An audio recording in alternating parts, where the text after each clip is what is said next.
Have you ever been home alone at night when the silence of the house feels almost alive? When every creak in the floorboards makes you freeze and you convince yourself it's just the wind or maybe the pipes? But what if this time it isn't? What if the thing moving in your house is not the house itself, but someone who should never be there? Tonight, you'll hear a true story of being home alone at night and why silence can be the most terrifying sound of all. The night had a heaviness to it, the kind that seeps into the walls and lingers in the air long after everyone has gone to bed. For Emily, the silence was almost intoxicating at first. She sprawled across the living room couch, legs tucked beneath her, scrolling endlessly on her phone. The house was hers for the weekend. No parents, no interruptions, just freedom. She had ordered pizza earlier, left the empty box on the coffee table, and let music play softly from her phone speaker. For a while, she even sang along, her voice echoing faintly in the empty space. But as the clock crept closer to midnight, the novelty of being home alone began to fade. The silence wasn't fun anymore. It was oppressive, like the house itself was waiting for something. Emily muted the music for a moment, curious about how quiet it really was. The silence hit her like a physical weight. The refrigerator hummed in the kitchen, but beyond that, nothing. Then came a sound she hadn't expected. Creak! Her eyes snapped upward toward the staircase, a slow groan of wood like weight shifting across it. She sat perfectly still, her body stiffening, every nerve alert. No one else was supposed to be here. She was alone. Her mind scrambled for excuses. Old houses make noises, maybe it was the wind, maybe the foundation shifting. She forced a shaky laugh, trying to dismiss the unease that clutched at her chest. But the air felt heavier now, charged with something she couldn't quite explain. She leaned forward, straining to hear. The staircase loomed in shadow, the upper hallway lost in darkness. Her phone screen dimmed in her hand, and she jumped at the sudden shift of light. "You're fine," she whispered to herself, pressing her palm to her chest as if to calm the wild thudding of her heart. But the longer she stared at that staircase, the more it seemed alive, an open mouth waiting, daring her to come closer. She shook her head and forced herself to look away, switching her music back on. The sound filled the room, but it didn't comfort her. It only masked the silence she suddenly wished she could hear again, because deep down Emily knew silence could be broken. And sometimes it meant you weren't really alone. Emily tried to shake off the feeling from the staircase. She turned the TV on, letting the chatter of some late-night show fill the silence. The bright colors and laugh track felt almost absurd against the heavy, oppressive stillness of the house. She hugged a throw pillow to her chest, eyes flicking toward the hallway every few minutes as though daring it to move. Then her phone buzzed. She exhaled in relief, thinking it might be a friend checking in. But when she picked it up, the screen showed an unknown number. One unread message, her thumb hovered nervously before she tapped it. "Why are you still awake?" The words crawled across her skin like ice. Emily blinked, rereading them again and again, trying to make sense of it. A prank? A wrong number? Her friends weren't the type to mess with her like this. With a nervous laugh, she typed back, "Who is this?" She stared at the screen, waiting. Nothing. Her stomach tightened. The message sat there, unanswered, like a stranger had leaned into her life and whispered from the dark. She set the phone down and rubbed her temples, telling herself it was spam. A fluke. Then the landline rang. The shrill sound cut through the house like a blade. Emily flinched so hard the pillow fell to the floor. Nobody used that phone anymore. Her parents barely remembered the number. Forcing her trembling hand to pick it up, she pressed it to her ear. "Hello?" she whispered. At first there was nothing.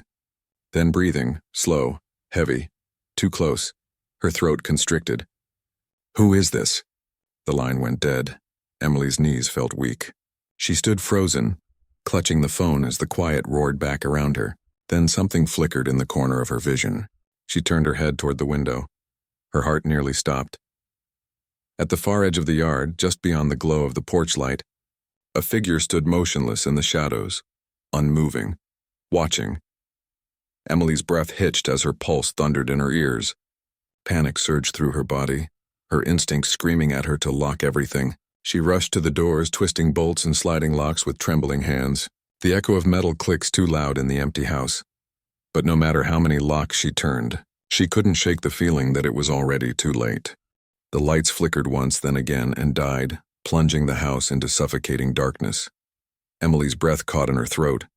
The hum of the refrigerator went silent. The faint TV glow extinguished, leaving only the sound of her own heartbeat drumming in her ears. Panic clawed up her chest as she stumbled toward the kitchen drawer, fumbling until her hand closed around a flashlight. She flicked it on. A thin beam of light cut through the black. Dust motes drifted lazily in the air, illuminated like tiny stars. The rest of the house was swallowed in shadow. Then came the sound. Bang! A door upstairs slammed shut with violent force. The noise echoed through the house, making Emily flinch so hard she nearly dropped the flashlight. Her eyes darted toward the staircase, and that's when she saw them. Muddy footprints. They trailed down from the second floor, fresh and wet, pressed into the carpet as though someone had just walked across it. Each step was deliberate, each one leading straight toward her. Emily's blood ran cold. The figure outside hadn't just been watching. They had already been inside. Her hands trembled so violently she could barely hold the flashlight steady. Tears blurred her vision, but she forced herself to move. Her legs felt like lead as she backed into the nearest closet, pulling the door shut behind her. She crouched low, clutching her phone in one hand, the flashlight in the other, covering its beam to hide the light. The house creaked. Footsteps. Slow, heavy, deliberate. They were coming closer. Emily pressed a hand over her mouth to smother her breathing. Every nerve in her body screamed for her to run, but her muscles betrayed her, locking her in place. And then, his voice. A rasping whisper seeped through the cracks of the closet door. "I know you're in here." Emily's eyes widened, tears spilling silently down her cheeks.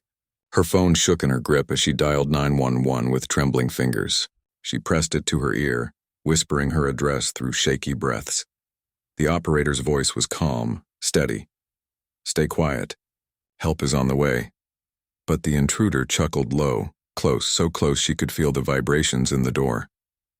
"Don't bother," he murmured. "They won't get here in time." The closet handle rattled violently. The closet door shook under his grip, rattling against its hinges as if it would splinter at any second. Emily's heart pounded so violently it hurt. She pressed her weight against the door, but she knew, if he wanted in, he would get in. Her body screamed with terror, but somewhere deep inside, a spark of resolve flickered. She couldn't stay here, cornered like prey. Her trembling fingers tightened around the flashlight.